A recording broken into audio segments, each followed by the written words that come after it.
Recording in progress. This is your class. For the summer, I'm going to open it up to anybody who wants to come online, just for June, July, and August. Just if anybody who's like traveling in India or traveling and they want to have a little bit more than just a Zoom recording, I'm going to open this up. It will go back to just your class after that. Sound good? All right. Does everybody have the link and everything they need? Abhinav, I saw you this morning on that link. I saw you clicking in. So I intentionally picked a lighter topic. May is usually a crazy month. Yes? Absolutely crazy. And I really thought last month was really cool with self-checkout. I think everyone responded really well because it's something that you're living and you understand. So this idea of streaming movies came to me because I think your generation doesn't even know what we used to do. When my kids were your age, Nora, Pratika, and Abhinav, we didn't have streaming, okay? We went to the video store, literally, like a library. We walked in, there was just video, DVD covers of your favorite movie. They had dramas and comedies, and then a whole wall of the latest releases. And of course, everyone wanted the latest releases, and they were never available. And it was like $4.99 to rent them, much like you check out books from a library, you would check out DVDs. And in Coppell, there was a huge family video store. Everybody went there. It was just something cool, right? Netflix was the first to start a subscription service. Well, what is that? For $9.99 a month, they would send you any DVD you ordered, unlimited in that 30-day month window, if it was 30 days or whatever. And you could receive it in the mail, kind of like Amazon does, but with DVDs, with videos. And then they gave you a self-addressed envelope and you sent the video back. So that put Netflix on the map. Everybody knows Netflix, correct? And Netflix is one of, 50 now streaming services. So does anybody know when we had the technology to download a video, a movie, instantly? When did we have that technology? You want to guess? Well, 2007 was smartphone technology. So 2016 was the technology where you could download a video. So who do you think was the first streaming service? Netflix, right? So Netflix started the ball rolling, okay? Does anybody know how Netflix is doing now? They did really well during the pandemic. As other streaming services came in, 50% increase in streaming subscriptions during the pandemic. Does that surprise anybody? No. How is Netflix doing now? Not so great.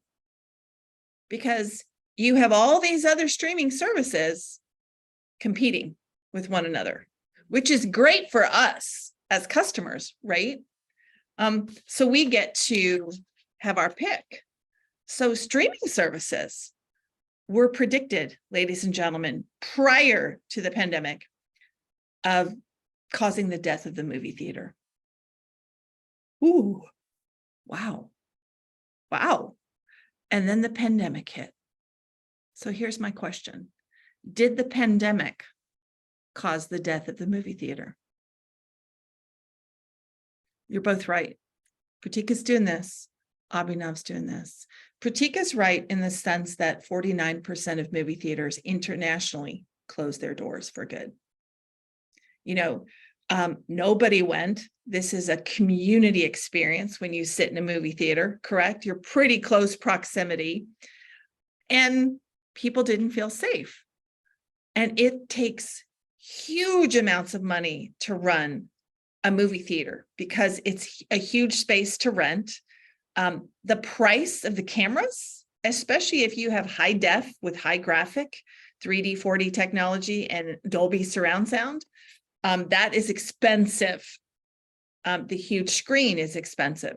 So many closed their doors.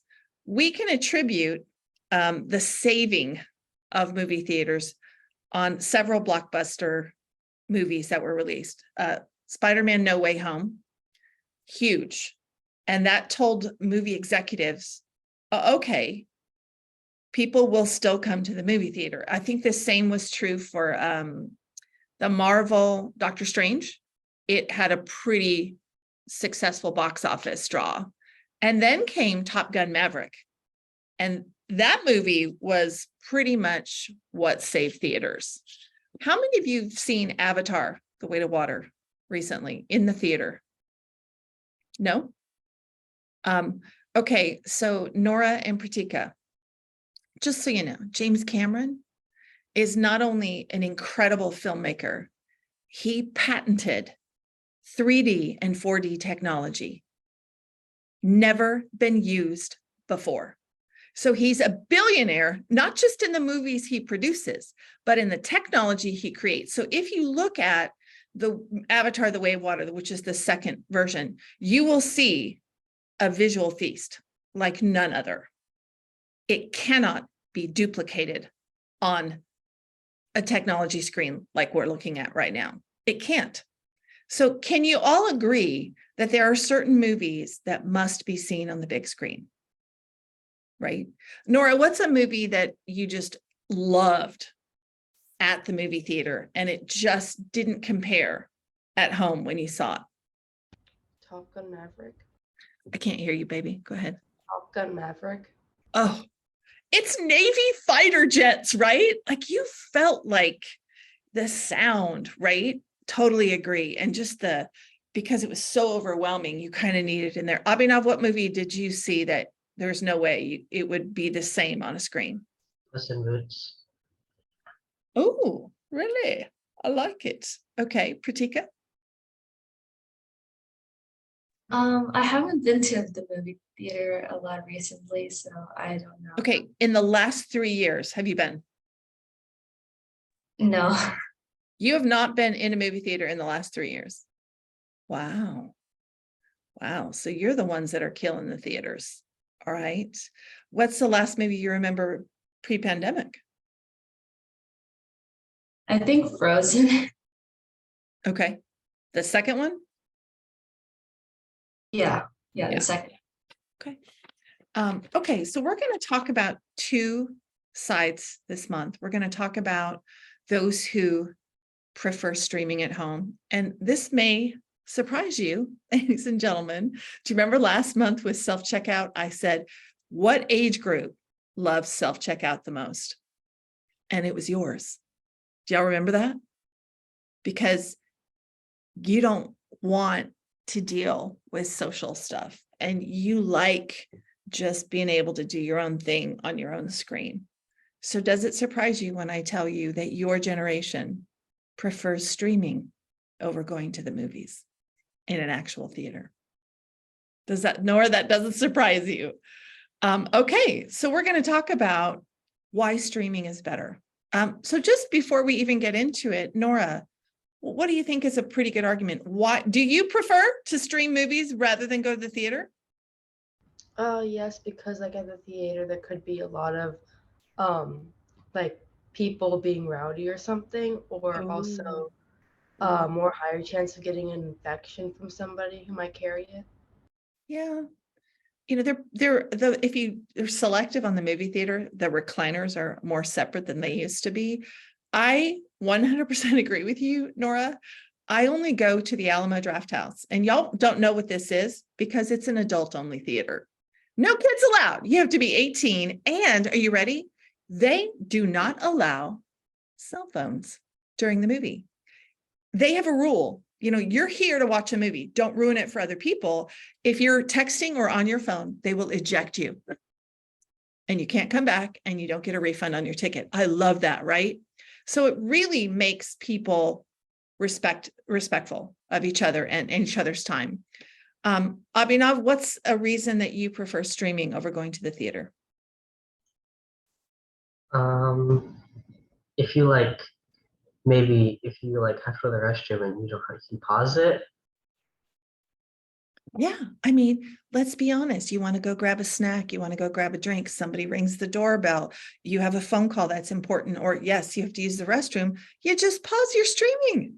You don't miss anything. You can pick up right back where you left off. Absolutely. Pratika. I can sleep on the sofa and watch TV. Comfort and convenience. Come on. Are movie theaters pretty cold? Okay, they're freezing cold. And we looked it up because we were all wondering, why are they freezing cold? And everybody was saying to keep you awake. Actually, that's not the reason. The reason they keep you cold is because they never know how many people are going to be in a theater. And when the theaters are crowded, it generates body heat and they don't want people to be uncomfortable. So that's why they keep it pretty cold, just because body heat generates and gets too hot in there. So that's the reason. But I agree. I can put on my fuzzy slippers, my fuzzy blanket, have my hot chocolate, and I can't get hot chocolate at the movie theater, right? I have to have their sometimes tasteless and pricey, expensive, inflated priced food, or, can't beat the popcorn. So that's for next week. The popcorn at a movie theater cannot compare. I can't make it that good. Okay, so y'all hit on a lot of the main reasons other people agree with streaming. Okay, so on your packet, and I think you'll notice, everybody, it's a lot lighter. That's also intentional. You are reading less this month. I simplified the outline a little bit this month, and I may do that just this summer. I have 18 kids moving up. I don't think anybody has a problem with simplifying a little bit and enjoying their summer vacation. We can still learn without killing ourselves, right? So if you'll notice on the first page, I'm sitting here thinking to myself, how do I argue, for streaming? I know that most people who are in the film industry will tell you nothing compares to a cinematic experience. And I do agree with that. There are certain movies that I want to see on the big screen that they pale in comparison. But this person here, David Starrett, has a PhD in cinema studies from New York University. He's a film critic. He spent 10 years on the National Society of Film Critics, and he's a film professor at the Maryland Institute College of Art. So logically, you would think David Starrett would prefer watching movies in a movie theater, right? No.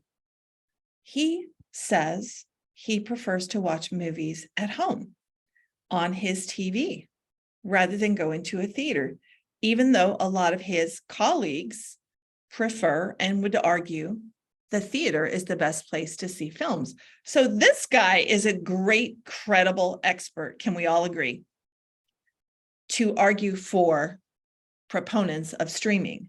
He says, for someone who spends, and I'm right here, prodigious amounts of time watching movies, he feels significantly fewer distractions in the comfort of his own home. Unexpected things confront you in the movie theater. The person behind you is talking or answering the phone, rumbling popcorn and stuff like that. Starrett has a nice big screen in his living room and said he feels as though he's able to achieve something really close to the theatrical experience. Interesting that this person who's so credible, a PhD in cinema film studies, which, by the way, that would be a cool job, right? Wouldn't it be a cool job if all you got to do was critique films? I mean, I think that would be a pretty cool job. So that's a great argument in favor of streaming. I think, Nora, you hit it on the head with behavior of people in the theater and just the feeling of safety in the theater as well, with everything that we went through with COVID. Especially, summer months, probably less likely to worry about infectious spread. But you'll notice at the bottom, Statista did a study and they found prior to the pandemic, 28% of people preferred watching movies in the theater, 14% at home. This flipped with the pandemic. 36% say they prefer streaming. 14% say they'd rather watch a movie. So I think what we saw was a shift for two reasons. Number one, streaming services were already taking the movie experience a little bit, competing with it. And then the pandemic made us really careful. Can we talk about price for a minute? How much is the average price of a movie ticket? Does anybody know? Want to 15 guess? $15. $15. About 12 to $15. Okay, so let's say you have a family of 4, hypothetically, and let's say with tax, it's $15 per person. Ouch, that's $60 just for the price of a ticket. That is before or if you get the movie popcorn or a drink or candy, right? And then maybe that's $100 outing. Can the average family afford that on a regular basis? No. So what's really happened as well is the movie theater experience has become so expensive, right? That you have to be really choosy when you go to the theater, what you see. So just for example, we went and saw Avatar: Way of Water over, I think it was Christmas, because I saw the first one and I knew James Cameron had developed brand new innovative technology. So I wanted to see it on the big screen. And it was so expensive. Now we went to the Alamo Drafthouse, like I told you, and the Alamo Drafthouse is like a restaurant. It's like a studio movie grill. So they come to your recliner, which I love, and you can order pizza and chicken fingers. So that makes it even more expensive because you're actually having a meal. And our bill was like $130. And I was like, wow, what happened to the days and my days when I could go with my friends to the dollar movie theater and probably go to the movies for $5? Those days are over, right? Nora, were you going to say something? I was gonna say that I didn't have access to the documents. Okay, they're on the link. I sent a link. I didn't send it. I didn't attach it this time. If you look at the email, you click on a link. I'm doing it that way. Can you get to the advanced roster? Click on the link. So I'm trying to do, Nora, I'm trying to do self-checkout. I don't know if you noticed that. Miss Hensel is trying to do everything in one place, everything so y'all can have it all in one place, because you told me last month that you'd like self-checkout, right? Okay, did you find it? I did, but when I clicked it, it still says access denied. Okay, let me fix that. I can fix that. Same thing for me. Say that again. Did it do that to you too? Yeah. Okay. It did it to me too.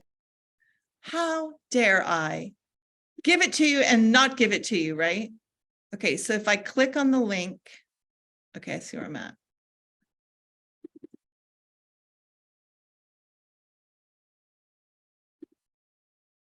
Okay, let me find the document in my,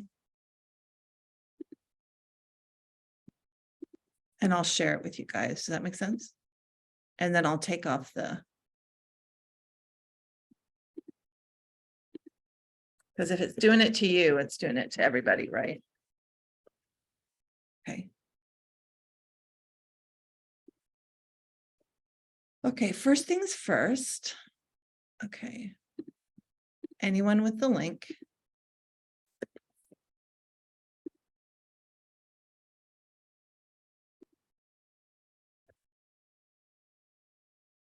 Okay, that's that one.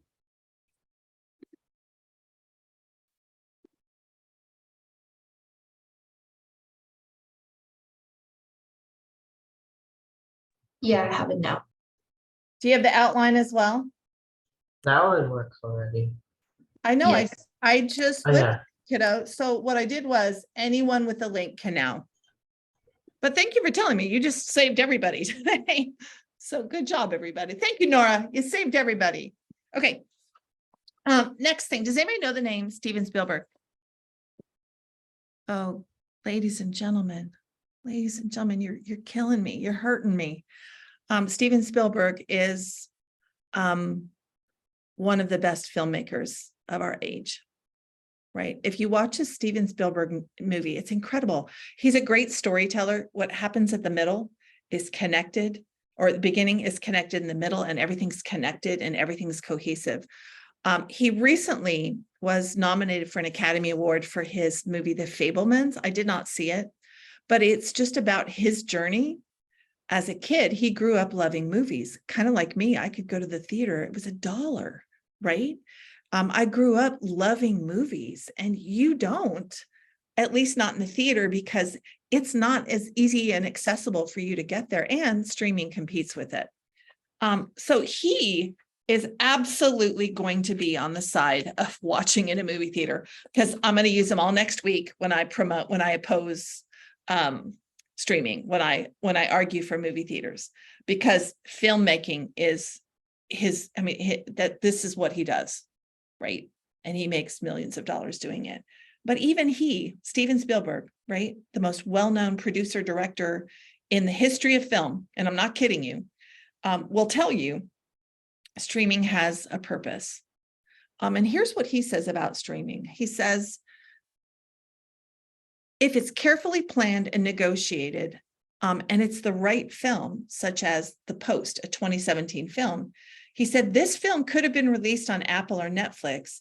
And if it were made today, it should be, because the film had something to say to millions of people. And we were never going to get those millions of people into enough theaters to make that kind of difference. Things have changed enough to get me to say that to you. So here's what he's admitting. Okay, first of all, people aren't seeing movies like they used to.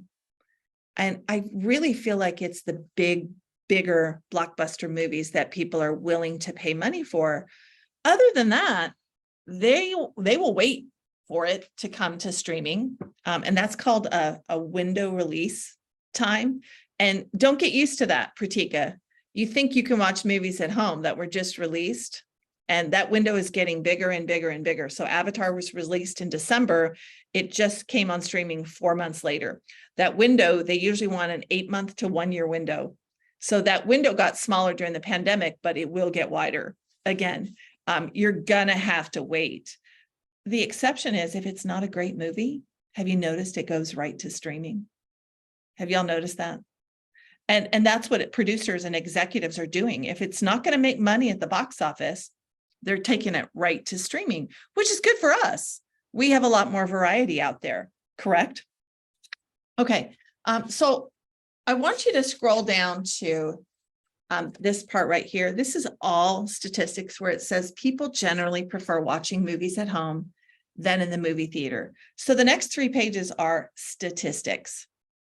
Don't believe Mrs. Hensel, believe the Harris poll, who have found, are you ready? People prefer to stream movies at home, 77%. And notice the date, March 2nd, 2023. This is as current statistics as I could find.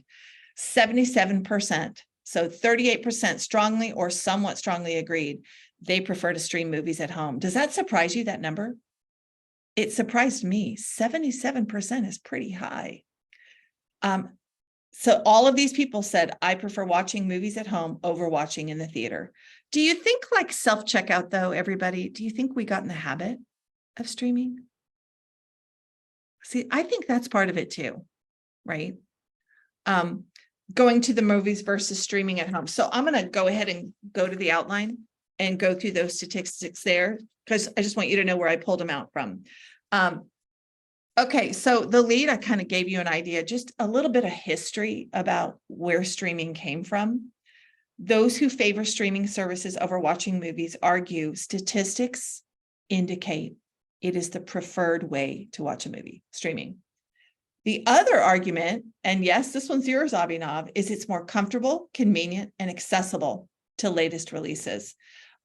So first off, argument 1 is subscriptions in the pandemic increased by 50%. Even though pandemic fears have lessened, I think we're all doing a lot better with it. I don't actually teach with a mask anymore, Nora. I know. Do you know what the change was, Nora? Do you know why I don't teach with a mask anymore? I got COVID and I got it really bad. And that's when the fear lessened. I was like, all right, I've had it. I've survived it. I'm good. If I get it again, I have antibodies. I'm okay. So I kind of feel like I'm past all that, the mask hurdle.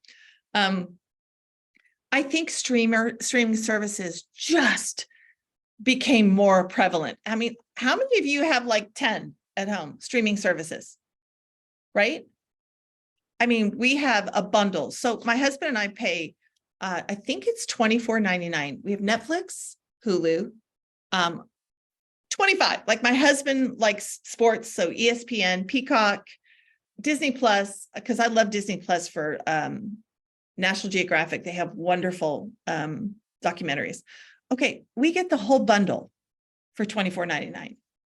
My husband and I couldn't both go see a movie for $24.99, right? Do you see how streaming makes sense cost-wise? Because that's going to be one of our arguments. Okay, number 2 is PhD David Starrett. I mean, come on. I mean, that's a pretty good argument. The last one in body paragraph 1 is, how many of you saw, I'm just curious, Bird Box? It's a apocalyptic movie with Sandra Bullock. It was released in 2019, straight to Netflix. This movie was watched by over 282 million viewers.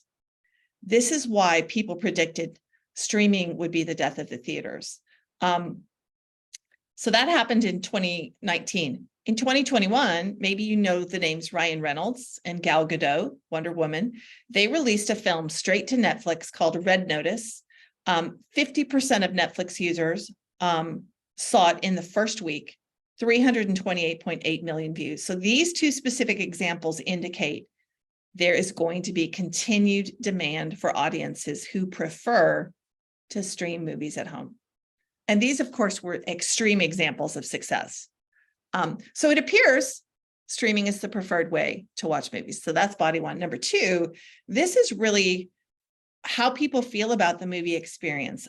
So number 1, according to Fixed, a website which helps consumers choose streaming service, their data suggests people from all generations are willing to spend, on average, $22 per month, so they will be able to watch movies from home.